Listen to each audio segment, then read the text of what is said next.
Autre fonction clé de love, alors il y en a 3 en tout, hein, donc vous voyez on a déjà fait un tiers du travail, et là ça va aller beaucoup plus vite. C'est une fonction qui va être appelée au tout début de notre programme pour charger notamment nos variables. Et cette fonction, c'est la fonction love.load, voilà, pour charger. On n'oublie pas les parenthèses, et comme c'est une fonction, on n'oublie pas le mot-clé end à la fin.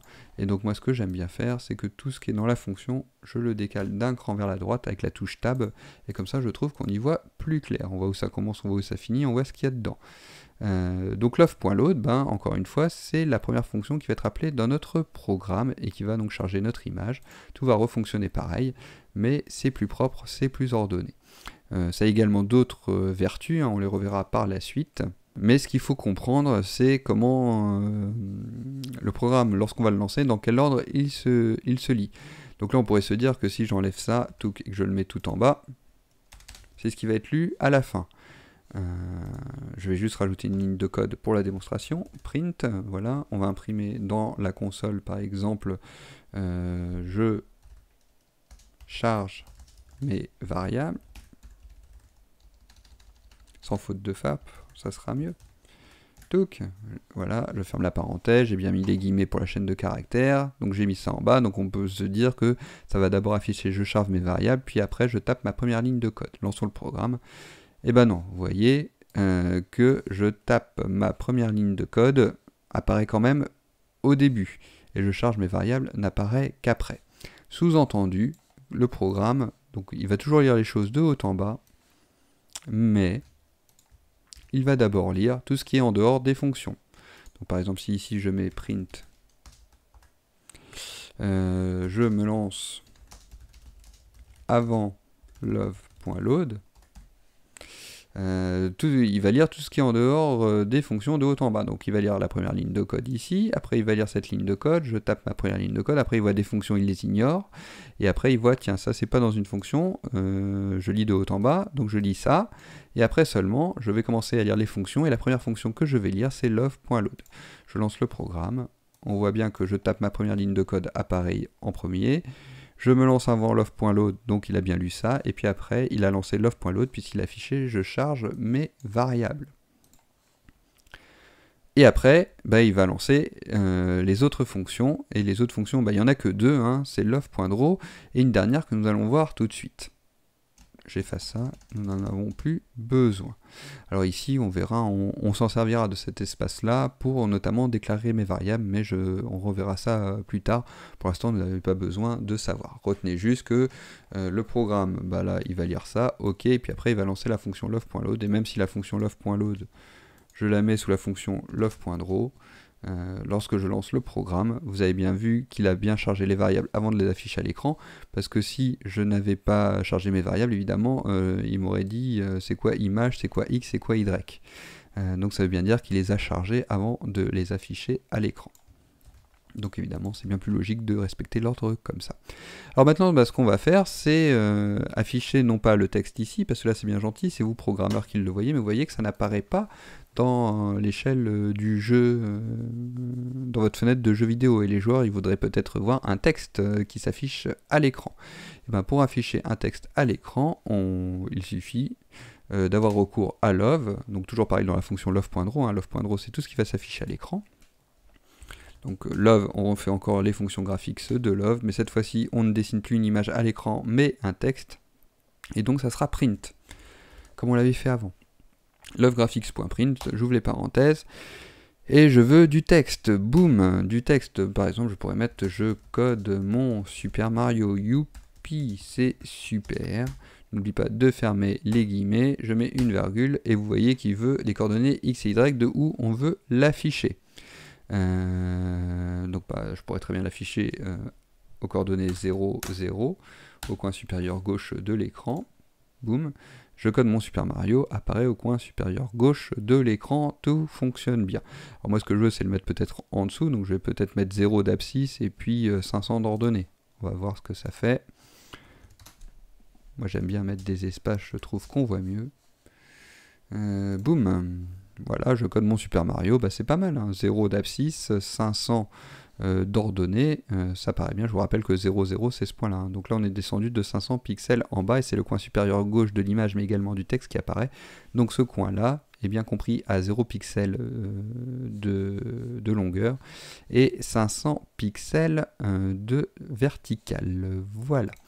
Et donc bah, maintenant le texte il est joli, il est beau, mais on va peut-être lui donner un petit effet là pour que ça défile. Comme ça on aura fait quelque chose d'un peu dynamique dans le programme. Et lorsqu'on veut faire quelque chose de dynamique dans le programme, et c'est la dernière fonction de love qui est capitale, donc c'est une fonction, vous l'aurez compris, on tape function, et la fonction, on utilise love, et la fonction ce sera love.update. Voilà, c'est une fonction, n'oublie pas les parenthèses, n'oublie pas le mot-clé end à la fin pour fermer la fonction. Et la petite particularité dans la fonction loveUpdate, vous voyez qu'entre les parenthèses, on va rajouter juste une variable parce qu'il me le met, je sais pas si on a vu, voilà, il me met love.update dt2.number. Donc on va rajouter le dt qui me demande. Le dt c'est un nombre, c'est ce qu'on appelle la constante de temps. Le delta t, le delta time, on y reviendra. Ce nombre pour information est égal à 1/60e, 1 divisé par 60, mais on s'en fiche un peu, mais ce qu'il faut c'est mettre le nombre, sinon ça risque de ne pas fonctionner. Je lance le programme, tout fonctionne correctement, tout se passe bien. Et maintenant, on va pouvoir demander à notre texte d'être un peu dynamique. Par exemple, on pourrait lui demander d'aller de la gauche à la droite de l'écran. Et lorsqu'on veut comme ça faire quelque chose de dynamique dans le programme, on se servira de la fonction love.update. Du coup, c'est pas compliqué. Donc, il suffit de créer... on a créé des variables x et y. Donc, par exemple, mon image, je peux toujours la laisser à 0, hop, 0. Et ici, mettre ça aux coordonnées x et y. Y, on a dit que je voulais que ça soit égal à 500. Normalement, je n'ai rien cassé, donc l'image de fond apparaîtra toujours en haut à gauche. 0, 0, ça n'a pas changé. X est égal à 0, y est égal à 500. Donc le code de mon Super Mario apparaît bien à 0 ici, d'abscisse, et 500 d'ordonnées. Tout va bien. Et donc maintenant, vous l'aurez compris, vu qu'on veut se déplacer comme ça, on va demander à X de s'incrémenter pour que je code mon Super Mario défile à l'écran. Et donc, on va tout simplement aller dans la fonction love.update, on va dire que X, qui pour l'instant est égal à 0, est égal à X plus 1. Donc la première fois que la fonction va être appelée, x va passer de 0 à 1, puis la deuxième fois que la fonction va être appelée, x va passer de 1 plus 1 à 2, puis x va être égal à 3, etc. etc. Et le texte, comme ça, va défiler à une vitesse de 60 pixels par seconde. On y reviendra. Et donc comme là, la largeur est de 800 pixels, il faut un peu plus de 10 secondes pour que le texte sorte complètement de mon écran. Et donc c'est pas parce qu'il sort complètement de mon écran que le programme s'arrête, hein. Les X continuent de défiler. On pourrait d'ailleurs le mettre là. Love.graphics.print. .print. On veut afficher un texte à l'écran et on veut afficher le texte que contient notre variable. Normalement, dans tous les programmes, on devrait faire une conversion pour... parce que là, c'est un chiffre, c'est une valeur numérique, x. Là, il est égal à 1, 2, 3, 4. Et donc, si je voulais l'écrire en texte, il faudrait que je fasse une conversion pour dire que je veux passer le chiffre en texte. Mais avec le Lua, c'est très simple, il n'y a pas besoin de faire tout ça. Il suffit de dire qu'on veut imprimer la variable x, boum, voilà. Et qu'on veut l'imprimer où, aux coordonnées 0, 0 de l'écran, toujours au coin supérieur gauche. Hein. Et donc, normalement, vous voyez, ici, je vois mon x qui défile.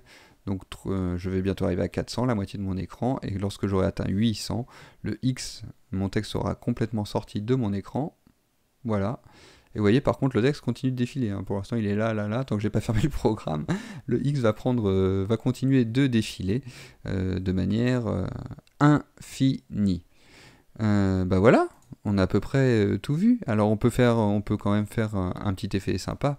On va pouvoir faire une boucle, dire que quand le texte est complètement sorti, peut-être que je peux le faire comme ça, boucler à l'infini, qui re-rentre, qui ressorte, qui re-rentre, qui ressorte. Et comme ça, nous allons pouvoir créer notre première logique dans notre programme. Et pour créer une logique, il faut utiliser le mot-clé if, donc si, voilà.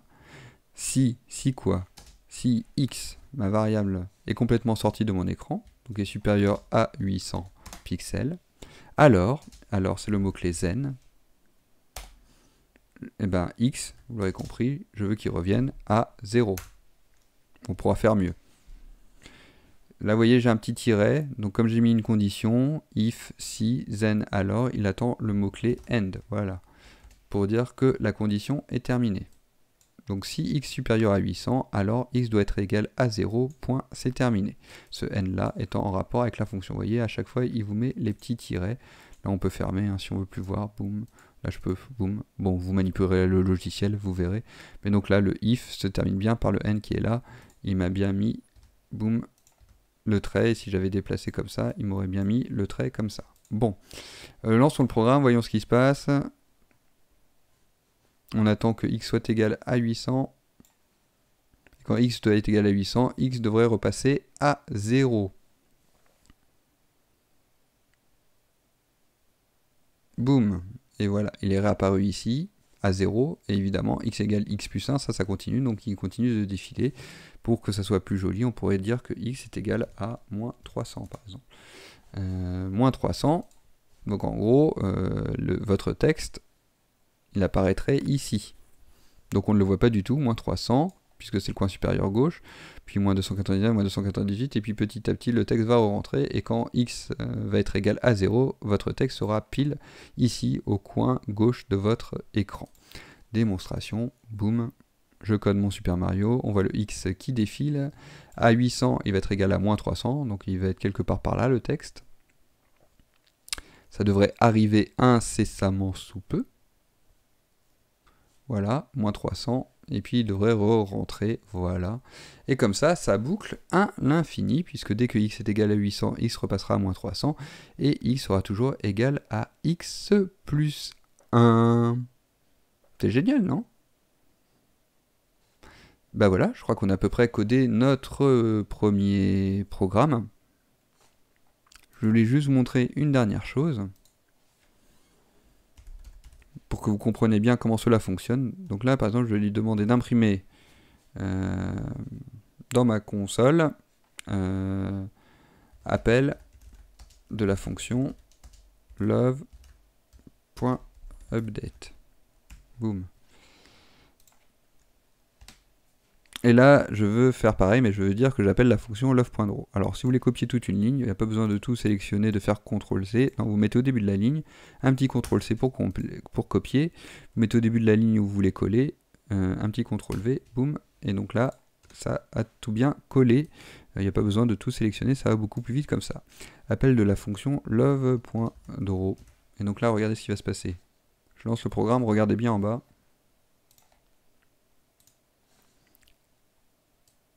Voyez, toutes les lignes que ça m'a affichées. Donc encore une fois, je tape ma première ligne de code, c'est bien ce qui a été chargé en premier. Puis après, la fonction love.load, c'est bien la première qui a été appelée. Je charge mes variables.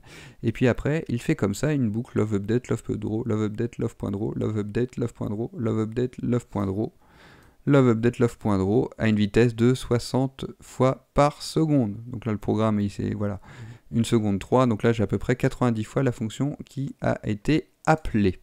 Il fait comme ça, comme ça, comme ça, comme ça, comme ça, comme ça, comme ça, comme ça, comme ça, comme ça. Et oui, parce qu'en fait, vous avez bien vu que... donc ça, je vais l'enlever. Alors, petite astuce, si vous mettez 2 tirets du 6, boum boum, vous voyez que là, ça change de couleur. On passe en ce qu'on appelle en commentaire. Les commentaires pour vous, programmeurs. Vous pourriez dire, tiens, ici, j'ai un problème. Voilà, vous mettez ce que vous voulez, on s'en fiche. C'est complètement ignoré par le programme, hein. Il va sauter cette ligne, il n'en aura rien à faire.